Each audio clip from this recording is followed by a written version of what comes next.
wax muy rapport d'enquête yoo xamante ne dañ koy faral di ubbi waaye tamit di nga ñu defal ab njàngat rek ci ay tegtal yoo xamante ne dina tukkee ci présidence tey loo ñu mën a indi comme njàngat ci yëf yi Chérif Dia ma bàyyi leen rek ngeen door laaj yi ci wàllu njàngat bi. waaw li ko waral mooy Fatou Kiné ginnaaw bi ñu la gërëmee gis nga li xew Linguère barki dem moo Ndiaye dem na conseil des ministres njiitu réew mi daal dina ci ñëwaat ñaawlu ko ñu changé beneen directeur joxe ay tegtal ñu koy wax kon ni nga koy waxee noonu directeur présidentiel gis nañ nag saa su problème amee lii dañ koy nemmeeku surtout conseil des ministres ba gis nga presse bi sax des fois ñu ne le président tape sur la table le président est en colère njeexital yooyu mer moom fu mu mujj. Chérif communiqué conseil des ministres moom mën nga koy léeg-léeg sax def les yeux fermés wala nga imaginer ko très souvent lu fi xew di nga gis le président donne des instructions. xëy na foofu la waree. waaye le président tape du poing sur la table le président demande l'ouverture d'une enquête instruit ses ministres naan loolu yëpp lu war la buñ ci tàyyi li tax ñuy wax rek mooy njeexital lu muy am fan lay mujj te loolu tey dafa dem ba Sénégal xelu ñëpp soo ne ubbi nañ enquête rek ñu ne dañ koy suul mais nag waruñoo tàyyi ci ubbi enquête parce que lu fi xew enquête moo koy leeral mais dañuy war a fexe ba mu am mujj xel yi aussi bu ñu nee ubbi nañ enquête xel yi dal ci ne ubbi nañ enquête fii bañ nañ ko ba tey lu ñu ne ubbi nañ enquête ñu ne voilà moyen la pour suul te loolu li koy dindi ci xelu nit ñi mooy ñiy ubbile enquête léeg-léeg sax exigence populaire lay doon parce que li fiy xew léeg-léeg du nguur rek la ñuy tooñ ci askan wi lay dal ubbi enquête moo war ci lu bëri lu fiy jaar mais dañu war a fexe rek ba mu bañ a am suite lu bëri lu fi jaar loo xam ne tey ñu ngi wër résultat enquête yi li xew Linguère enquête moo ko mën a leeral ci nan la demee lu xew ak ku ne loo ci def mais dafa fekk yeneen ak yeneen i drame yoo xam ne wax dëgg fa yàlla yëkkati woon na xol yi te mujjuwul fenn booy fàttaliku accident wu Île Madeleine ba nga xam ne guddi ci jamono boo xam ne tout porté à croire que ñi waruñoo dem géej ay nit jël gaal ci kilifteefu ministère de l'environnement bi doon toppatoo wàll woowu ñu dem ba accident bi nga xam ne am ñeenti nit ñàkk nañ ci seen bakkan guddi googu Chérif Dia ma ngi koy fàttaliku dafa fanaan foofu président de la république dem na fa xam nga lu yëkkati président de la république xaaju guddi ministre de l'intérieur bi woon Aly Ngouille Ndiaye foofu la fanaan réew mi yëpp nekk ci fitna boobu ba nim ña nga xam ne ñoo desoon ca Île Madeleine le lendemain la ñu leen mujj jëli mais loolu boo koy fàttaliku tey anam dafa mel ni kii enquête ba nga xam ne nii moo war pour ñu xam ñooñu mais lu tax ñu bàyyi leen ñu dem alors que tout indiqué que waru ñoo tëmb géej mujjul fenn wala boog am na ñu sacrifié capitaine ba lan affecté rek mu yomb affecté te loolu du Casamance lañ ko affecté boo déggee sax enquête li tax muy am mooy pour jàngee ci la du rek pour sanctionner nit pour jàng ci dysfonctionnement yi am bañ a amati mais fii lu fi am day mel ni jàngewuñu ci dara te mën na amaat dans les mêmes circonstances bu enquête amee sax pour jël décision daan nit wala joxoñ nit na yow yaa def problème la dooloon nañ fi jëmmi jamono ñu ne noo xaalisu Sénégal bi nga xam ni mooy nekk ci chancellerie yi dañuy def inventaire bâtiment yi nga xam ne état bi am na ko ci bitim réew ak yooyu dafa mel ni dafa mujj nekk sax politique ci jamono joo xam ne xëy na ministre des affaires étrangères ba am na lu ñu ko doon xam nga yooyu mooy tax foo ubbee enquête ñu ne non dafa am lu ñu ciy wut dafa am ku ñuy diir dafa am ku ñu bëgg sacrifier ba tax bu ñuy def leeral sax ci enquête bi nga xam ne nii moom moo war ci lépp loo xam ne nii jaar na fi bu ñu koy ubbi rek gars yi ne c'est le meilleur moyen pour suul te loolu war nañ cee taxaw mooy tandiku ko ana enquête bi nga xam ne bëggoon nañ ko fi novembre 2020 ci DIPA yi ci suukar si loolu mën naa nërmeelal suñu économie bu dee ay fonctionnaires ñooy trafiqué xeetu këyit yooyu suukar di fi dugg lenn li sax ba muy dugg bitim réew la war a def waaye fi lay des ñu ne ubbi nañ ci enquête dem ba jëmmi jamono même problème yi di dellu siwaat parce que loolu moo fi nekkaat mais ba tey jii communiqué conseil des ministres démb gis nga ko président de la République jox na instruction ministre du commerce pour une meilleure régulation du marché. mais ci lan ci li nga xam ne jaar na fi te jàngatuñu ci pour fexe ba du amaat. mais lu toll ni président kam ay waxam moom dañ ko war di jëfee mun chaque fois wala chaque fois di répété wu du am njeexital. communiqué conseil des ministres 7 avril 2021 le président de la République rappelle au ministre de l'artisanat d'accélérer le décaissement des 25 milliards promis au secteur de l'artisanat loolu promesse boobu ça fait 1 an ci force for Covid la woon ñu ñëw ba 1 an après président de la République di fàttaliwaat ministre ba pour mu baral xaalis boo xam ne nii nee nañ génn na ñàkk moom ñu ngi fi ñu ngi koy wër ñu ngi koy topp li ci mujj conseil présidentiel bi sur l'emploi des jeunes xëy ndaw ñi mais nit toog na waxloo président lu nekkul c'est-à-dire ñëpp di ci teg bët ministre mënul passe président feuille pour ne ko non moo ni xaalis bi joxe nañu ko mu ngi ci gouverneur yi mu ngi ci gouverneur yi ñooñu toog ñu leen di tuumal ñoom tamit ñu am mat nag gu toll nii ñun day wax dëgg fa yàlla yegg seegul la ñu war a def yépp def nañ ko këyit yaa ngi nii ñun sax léeg-léeg daf ñuy tiis daf ñu kersa parce que xale yi dañuy dégg ci média yi ne gouverneur jot nañ xaalis ñëw di ñu àkk si président xaw ko taf ne xaalis bi am na fu mu tàkk xam nga loolu dafa garaaw xaalis bi génnagul mi ngi trésor te nga toog diw jox la feuille ne la noo joxe nañu ko xam nga président bu amuloon mat gu toll ni feuille ba ñu ko jox mu liir ko kon mën naa jàpp ni question ba nga xam ne posé nañ ko kooku day posé rek pour yàq mais heureusement mais xam naa ne xamee wu ko woon noonu aussi parce que ba mu koy wax ci conviction la ko waxee gëm ministre bi nga xam ne nii moom moo ko jox feuille loolu sax dafa jaroon taxaw. secrétaire général bon après ils ont reconnu comme am na erreur c'est le secrétaire général moom moo. mais xam nga lu tax loolu lay boobu mënuñ ko dégg. loolu problème mu jakartamaan yi la mais Chérif loolu moo nekk ci taxi urbain yi. taxi urbain de Dakar jotuñu fistine. loolu moo nekk ci artisan yi jotuñu fistine donc du question ay non. loolu lay bu yomb la. justement loolu dañoo war a enquête xool. lu tax directive présidentielle yoo xam ne nii conseil des ministres wala sax jël décret ne def naa nangam amul ña nga xam ne ñoom ñoo war a exécuter décision présidentielle yi wax dëgg fa yàlla nag bu ñu amul lu ñuy def lu dul bañ a jëfee ndigalu président de la république sañ-sañu président de la république la nag moom. bu fekkee ni yéene mooy. yëf yi dox. et puis yi muy joxe noonu yéene bu rafet moom la ciy demee. mais bu doxul kay wala bu ñu doxalul sa yéene da ngay taxawaat ne diw ak diw doxal naa la instruction yu claire lii lu tax demuloo ci. ndax bi am nañu yaakaar enquête bi yegg ndax Chérif mu nga tudd sànq procureur sax àdduna ci ginnaaw bi président sax ko ñu dem ba sax jël ay sanctions yi ci war ndax yaakaar nga ni bii maanaam dana yegg. waaw souvent dafa am loo xam ne dañ koy bàyyi te am na loo xam ne soo ko bàyyee rek ba pare pour nga am ci lu leer sax problème la. ñu ngi doon fàttali ko fii démb ne scientifiquement xale yooyu waroon nañoo mën a taxaw sax ci xool ci yenn circonstances la ñu deewee. ñu ngi fi doon wax ni mën naa am safara bi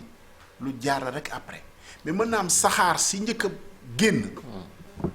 moo leen njëkk a rey. mais loolu soo ko gis nga point yooyu soo ci taxawul après da ngay faussé lu bari lu tax bu nit deewee ci circonstances yi la ñuy njëkk a def mooy autopsie.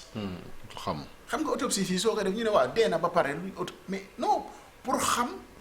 deewin bi lan moo ko waral léeg-léeg nit dee ñu ne dañ koo jam paaka mais léeg-léeg nit maquiller crime loolu day am empoisonné nit ba mu dee nga maquiller ko. jam ko ñu ne dañ ko fekk ñu jam ko loolu bu fekkee ni dañoo jàpp ni nit ki dee na rek te ay jam-jam la ñu gis ci moom te gëstu ñu xool parce que scientifiquement mun nañu prouver nit ki ci lan la dee gis nga ay jam-jam boo ko defee nit. science mën na prouver ni ba ñu koy jam fekk na ruur ba dem na loolu science ko mën a prouver ñun nag dañuy bàyyi li nga xamante ni nii ay éléments scientifiques la nekk ci émotion bi tey mooy bon directeur ba démissionné na wax dëgg fa yàlla loolu la ñu on ne pouvait pas attendre moins mais est-ce que mën nga ko yemale ci moom waaw ñay jël décision sax pour te gis nga ko Chérif li ci garaaw mooy bu ñu demee ba démissionné gis nga yiy génn mu mel ni kon yooyu yëpp ndekete mu ngi fi woon. nit ñi xam ko. responsable am yi xam ko noppiwaale ko toog mais tey comme démissionné na wala tey am na ku ñu bëgg a chargé. yooyu yëpp commencé di génn nan ngay mën a déggee ci layu directeur l'hôpital muy wax ni ndaw si dama ko jël pour mu mën a toog xam nga loolu. mais loolu dafa garaaw. lu jëm ci Ablaye Cissé 400 millions aussi bu fekkee ne bàyyi nga ci kees 400 millions ci hôpital buy am jafe-jafe. loolu moom xaw ma gis nga yooyu yu ñu war a taxaw la. 400 millions ci hôpitalu Linguère wax dëgg fa yàlla bon doy na wax ci dégg-dégg mais bu fekkee ni loolu la justement yu ñu war a taxaw la leeral ko mais fii nommé nañu ki koy remplacer déjà xëy na jàll nañ ci leneen ñu ngi ci beneen séquence. Ablaye Cissé est-ce que tamit jotul ñu xoolaat xëy na wax nga ko njeexitalu enquête yoo xamante ni daanaka suivi bi du mujj fenn lu soxal aussi tegtal yi tukkee ci njiitu réew mi également man dama ne est-ce que waruñu xoolaat aussi xëy na enquête ba ña ñu koy jébbal ña ñu koy defloo est-ce que loolu tamit du poser problème parfois casquette yi tamit est-ce que loolu aussi waruñu ko xoolaat ba tax na yu baree bari du mën a yomb moo xam ña ñu njortu ni ña nga ca biir moo xam ne ñuy dénk sax nag enquête bi. non c'est très important loolu Fatima xam nga fii problème mu texte amuñu benn problème mu texte Sénégal moom yàlla suturaal nañu bu li ñu bind muy ci wàllu droit ci wàllu collectivité texte yi li fi nekk lépp mat na mais il est vrai que nit bu taqee ci dara du moom moo war a mën a enquête ba am na loo xam ne mais boo ciy taxaw justice sax dafa am li ñuy wax igage nga xam ne bu li taqee ci wàllu justice noonu ñu wax juge d'instruction ba nga xam ne ni mooy enquête d'habitude mu toppatoo ko police dafa am loo xam ne ñooy enquête bu mbir xewee dal ci kaw police bu mbir dalee tey ci kaw police am na loo xam ne nii moom moo fi nekk ci fan yi ci actualité ci xale bu ay waajuram accusé police ne bizutage maanaam mooy seen yooyu ñu def bu ñu xatal ba mais gis nga police communiqué bi nga xam ne nii def na ko indi na ci lay mën nañ leen ko déggal mais loolu mënul yem rek ci accusé ak lay parce que dañoo am ñun mauvaise habitude fii ci administration bu police dañuy confondre administration police ak rôle syndicat de police c'est-à-dire syndicat mooy layal a priori ay membres am quel que soit lu xew a priori laa wax parce que am na loo xam ne bu demee ba tegu ci leer kenn du ko layal mais da ngay gis administration bu police à travers le bureau de relations publiques ñoom seen priorité toujours mooy layal police alors que ñoom limite ñun la ñu waroon a nekkal société ba ma nee ñun mooy société bi c'est-à-dire njaaxaanaay ba xëy na enquête leerali mbir mais lu xew xoolal ci accusation de torture yi nga xam ne nii moom moo fi amoon lay wi doo ko mën a sax dégg parce que aussi nit ñi bu ñuy wax ni waxuñu ni police ñëppay torturer mais dañu ne am na ñoo xam ne mais ba ñu demee ñu téye leen garde à vue wala leneen mais mettital nañ leen loolu est-ce que jar na lay wala jar na nga ne non ñi bu ñu ko waxee dañu yàq deru police non yàqu deru police dafa am ñoo xam ne xëy na def nañu lu dul yoon mais loolu boo ko buggee layal ci très tôt nga ne non amul mais mënoo fexe ba leeral ko. te ñun yooyu préalable yooyu souvent moom la ñuy fàtte ba tax na après lii am ci décision présidentielle yi mooy mujj. c'est-à-dire jàpp rek ni ñu ko war a doxalee non enquête bi ka nga xam ne ni moom la ñuy joxoñ. léeg-léeg mu war a yor diligenté mais te bu boobaa résultat yi sax bu ñëwee mais mu tegu ci may fàttali ni affaire Île Madeleine boobu ministre de l'environnement taxaw na ne. rapport bi jot naa ko. dinaa ko publier semaine bi mais ba léegi. gisuñu quoi kenn xamul daf ñu ko yoreel kenn xamul fan la rapport yorul pour yor ko rek. dugal ko ci tiroiram. société bi la loolu dañ ko war a publier sax. mais am na lu bi loo fi waxoon Ablaye Korok mooy mardi passé te gis naa président ñëwaat ci muy lu am solo mooy prise en charge psychosociale famille yi nga xamante ni ñoom ñoo ñàkk seen bakkan wax na ko démb aussi ci conseil des ministres. mais xam nga loolu yëpp li muy indi mooy Chérif bu ñu réagir loon à l'émotion nga xam ni jigéen ñi ak famille yi ñàkk seeni doom ci lakk gi seen priorité nekkul woon dem dëj ku nekk ñëw ndeysaan loolu da lay yokk dof sax parce que responsabilité bi puissance publique moo ko yoroon pour taxawu famille yooyu ci wàllu assistance psychologique mais loolu dañu ko bàyyi ba fi mu toll nii parce que wéy na parce que gis nga premier moment yi c'est très très important rattrapage la c'est très important ñu taxawu ñooñu du question millions yi ñuy indi pour ndàmpaay jaxal ak yooyu du loolu moo gën a am importance mais kii nit ñi li ñu dund ak symbolique dee ci safara am na beneen taxawaay boo xam ni moom moo war a nu dul mais kooku lu tax ñu bàyyi ko sax mu dem këram même bu doon dafa nekkoon këram di ñëw di nàmpal mais li ko dal mais moo gën a metti feebar te ku feebar hôpital lañ lay téye donc gis nga loolu wàcc nañu yoon yi nga xamante ni moom la ñu waroon a def te après loo rattrapé yàq nga ba pare mais c'est heureux que bu ñëwaat yi diglewaat ñi nga xam ne ñoom ñoo ko yor pour wàllu assistance boobu. waaw la kii bon ba léegi ci directive yooyu l'impératif de procéder à des réformes urgentes en profondeur du système de santé. loolu ak tamit nee na en rapport avec direction yor construction may fàttali ni construction bu dul bâtiment yu daanu. fu bâtiment daanoo ñu ne nañu évaluer. Dakar gii tey boo wëree mais am na des bâtiments qui menacent en ruine comme on les appelle. 112 bâtiments. te ñu ngi seetaan ba léegi daaneel bâtiment yooyu waratul ña nga xam ne ñoo ko moom parce que ña ko moom sañ nañoo ne man awma lu ma daaneel. commencé woon sax ne dañuy liggéey ci loolu mais xamuñ fan la mujjee tamit. ñoo ngi fàttaliku bi daanoon yaa ngi fàttaliku Médina. ba par la suite ñu gis kilifa yi am ci taxawaay bu bees na dañuy recenser bâtiment yu màgget yi waaye dafa mel ni ciy wax kese la yem. ci texte dara manqué wul loolu yëpp. code de la construction bind na code construction sax ñu ngi ci waat di ko defaraat pour gën ko méngale xëy na ak jamono ak tey tabax taax yu mag yi am ak yooyu li fi nekk texte tumuranke wuñu ci dara lépp bind nañu ko ci wàllu droit wàllu construction ak lépp xam nga lu fi des jëfee ak redevabilité mooy bu ñu la dénkee nga xam ni waay gënooñu ñun askan wi la dénk mais fi nit dañ koy dénk mu gënalee boppam war a rendre compte def njombe ba pare gënalee boppam war a jàkkaarloog nit ñi pour rendre compte pour lan mais loolu président de la moom décision boobu ci ñi muy buy namee ay nit day enquête lu xëy na foofu moom dana taxaw pour xool lan la enquête de moralité yi indi parce que intérim la mais léeg-léeg sax gis nga ñi war a def enquête de moralité yi sax sërxal ci yoo xamante ni nii c'est vrai dafay erreur loo président de la mais xëy na directive yooyu aussi suivi yeeg yooyu daanan am lu toll lu mel ni premier ministre mu ko daa saytu est-ce que ñaanu ko tamit gën a waaw mais ba ñu ko amee aussi daan nañu gis ni daan na sooxee ba ñu ko amee daan ñu gis ni daan na sooxee da ngay am même bu premier ministre amul ministre am na ministre ba nga xam moo war a def suivi tey ji Ablaye tey ji lan moo war a doon taxawaay bi ci élève bi nga xam te ni dafa faatu police wax nga ko ñu dégg wéy-juróom ne du jëli corps bi bien vrai que police tontu na ci communiqué boo xam te ni service am nañu ko doon lire que leneen du jëli corps bi fi rek waxuñu ko lu leer tey ji lan moo war a doon taxawaayu justice taxawaayu procureur surtout taxawaayu nguur gi. mais enquête police ci boppam am na corps yoo xam ne nii ñoom du ñu layal police ñoo yor enquête loo xam ne nii lu laalee police la. pourquoi duñ ko mais bien sûr accusation waajur mais war nañ ko dégg parce que lu mën a nekk la mën na doon sax ci bañ parce que kenn sañul xalaat ni dañ ko rey ci tey même ci boo déggee accusation waajur yi waxul ni dañ ko rey ci tayeef bizutage lu am la lu fi nekk la léeg-léeg nag mu ëpp ba indil nit lor. bu dul loolu aussi accident mën na am mais loolu mais yaa xayti nañu déglu li muy wax mais warul yem rek ci accuser ñi layal seen bopp pour seetal seen bopp